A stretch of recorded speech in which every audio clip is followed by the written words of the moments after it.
আইনের উপর ভরসা রাখুন, আইনই সব করবে। পশ্চিমবাংলার আইনের শাসন ছিল না, যে লোকে ভরসা চলে গেছিল, আইনের শাসনে ফিরেছে, আইন সব করবে।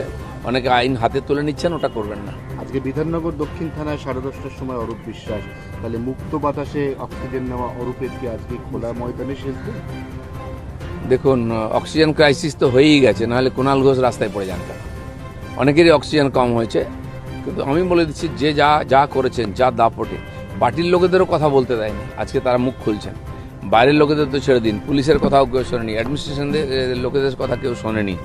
তো এখন পুলিশের কথা শুনুন, যেন আইনের হাতে আসতেই হবে।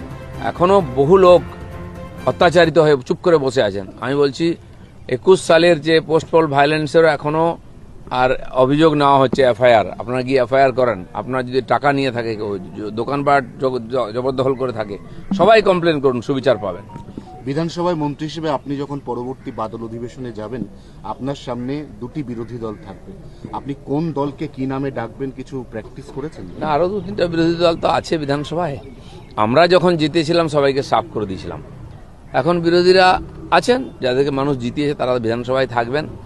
আর মাননীয় স্পিকার ঠিক করবেন কে মুখ্য বিরোধী দল হবে, আর চিফ হুইপ কে হবে, বিরোধী নেতা কে হবে, সেটা তো সংখ্যার আধারে হবে, সেটা বিধানসভায় ঠিক হবে। কোন তৃণমূলকে আপনি কি গ্রেফতার করা হয়েছে?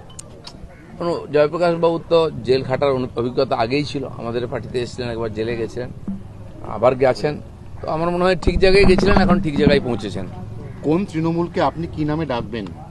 সেটা তো আমি জানি না কি নাম ওনারা দিয়েছেন, আসল নকল, পুরোটাই তো নকল ছিল। আবার আসল তৃণমূল কি? তৃণমূল মানেই তো নকল, তার মধ্যে মন্দের ভালো এসব হয় না, খারাপ তো খারাপই। ঋতব্রত বন্দ্যোপাধ্যায় কতটা সাধারণ মানুষের কাছে গ্রহণযোগ্যতা পাবে বলে মনে হচ্ছে আপনার? সেটা আমি কি করে বলবো? উনি তো ভোট জিতে এসছেন, মানুষ জিতিয়েছে, আর তার পার্টি তাকে যদি নেতা করে, সেটা তাদের ব্যাপার। আগামী দিন বলবে কে আর গ্রহণযোগ্যতা কি হবে। Thank you.